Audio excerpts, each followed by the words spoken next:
Hey everybody, we're going to be making some Don't Bug Moi bug spray today. So I like to start off by going to eocalc.com and coming up with my essential oil blend that I'm going to use, because I like to use I like to weigh out my essential oils and go by their safety usage rates rather than by doing it by drops, which I see a lot of YouTube videos doing, and you could certainly do that if you're making it for yourself or whatever, but if you plan on giving it away or even selling it, I would highly recommend weighing each essential oil. So there's a whole lot of essential oils that are good at, like, bugs don't like it.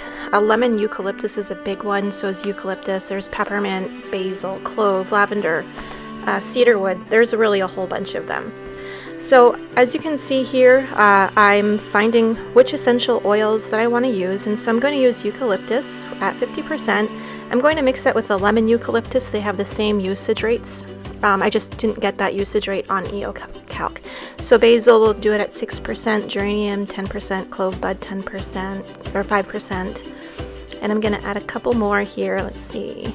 Peppermint, 15%. And now let's look for lavender.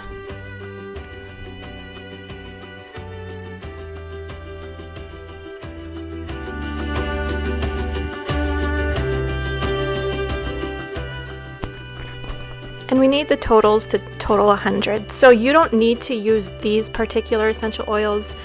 You could change it around. So I want to make 32 ounces of total of my bug spray. So we need to go find like what we're making, because there's going to be different safety usage rates for different products, and I'm going to be making an insect repellent. Now when I sell it, I can't say that it's an insect repellent because then it would be like a drug, reinforced or something by the EPA. So we're going to refrain from using the words deterrent or repellent, and we're just going to call it a bug spray. So here we have the usage rates, and it gives us exactly the amount that we need to use for 32 ounces. So like where it's red here, we're not going to use those rates. We're going to stick with the light usage rates on like the basil and the clove. I know clove is very, very strong. So that's what we're going to do. And that's a basic instructional on how to use EOCalc and finding your own essential oil blends in the percentages that you want. So now I'm measuring out 16 ounces of witch hazel. Now I'm going to be doing a 1-to-1 ratio of witch hazel to organic apple cider vinegar. A lot of people, instead of the vinegar, they will use distilled water, and that's totally cool, but I just didn't have any on hand. And I didn't want to change up all my labels because I'd made this before, and it was the apple cider vinegar, so that's what we're going to do here. So I'm just going to measure it 16 ounces of each. Now for my carrier oil for this insect spray, I always use neem oil. And I probably should have warmed up my neem oil first because I've been storing it downstairs, or it's a little cooler, so it was rather granular, but I just popped it into the microwave for about 30 seconds just to warm it up just a tad, and it smoothed out really nice. And I'm doing 1 ounce of neem oil in this 32 ounces of liquid. So I had just popped it into the microwave, so you can see how the neem oil really settled out.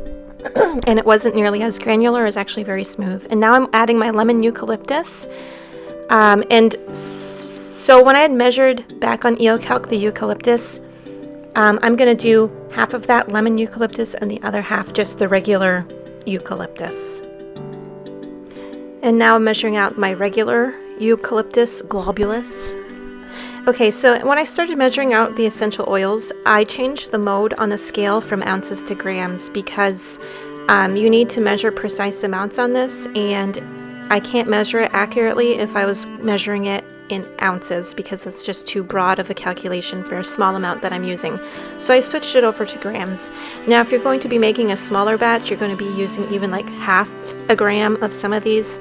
So I would recommend like a micro scale of some sort, which I don't have, so I'm kind of forced to make it on larger batches so that I can accurately measure out my essential oils, which is fine with me. So that's why I highly recommend measuring everything. So now we're going to go ahead with basil. I don't recommend using the droppers. Like I said, every essential oil is going to have a different usage rate. or some of them are the same, obviously. And sometimes the droppers aren't accurate either. So again, if you're using it for personal use, absolutely go ahead, you can do that. But if you're looking for some sort of standardization, then definitely you'll need to weigh it out.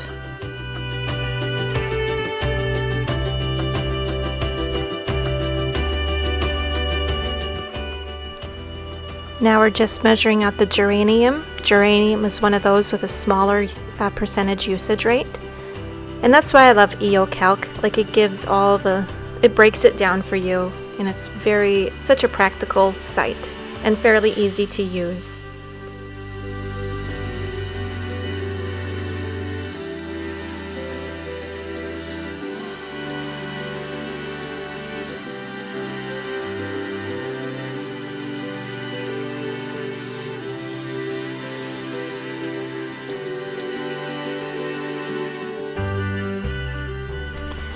Now, because some of the oils rise to the top, obviously, because oil floats on top, I'm going to end up pouring or using 2 containers to shake it up and mix it. Because if I poured everything into 1 container to shake it up, like all the oils, all the strongest part of it would be on the top. So I'm pouring like halfway. I'm pouring one halfway. I'm pouring the second one halfway.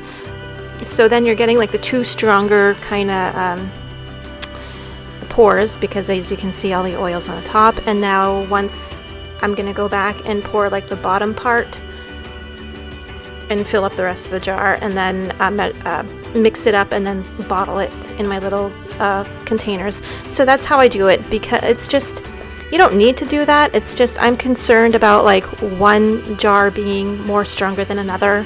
And if one jar is stronger than another, then that means it wouldn't necessarily be safe, because there's more essential oils in a less fluid. So that's why I'm doing it this way. There is a method to my madness.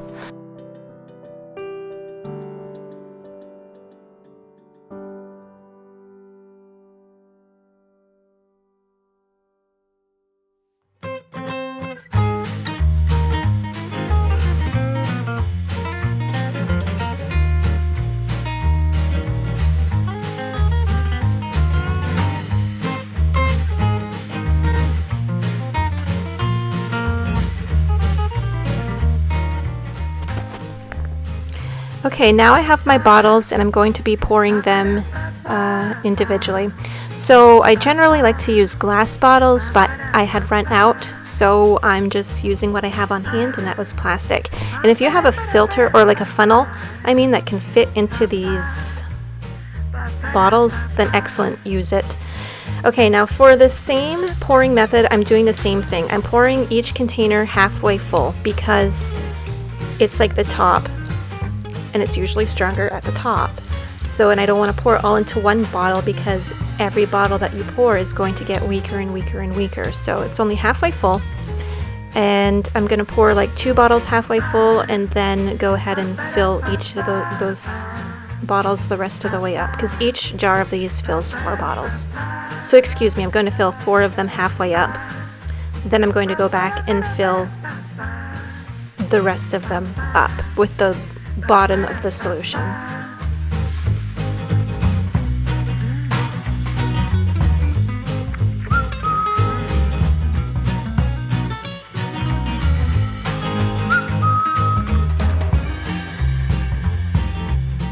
For my tops and my lids, I'm going to cut the little rubber tubing that goes down into the container, just so that it goes right to the bottom and there's no extra length.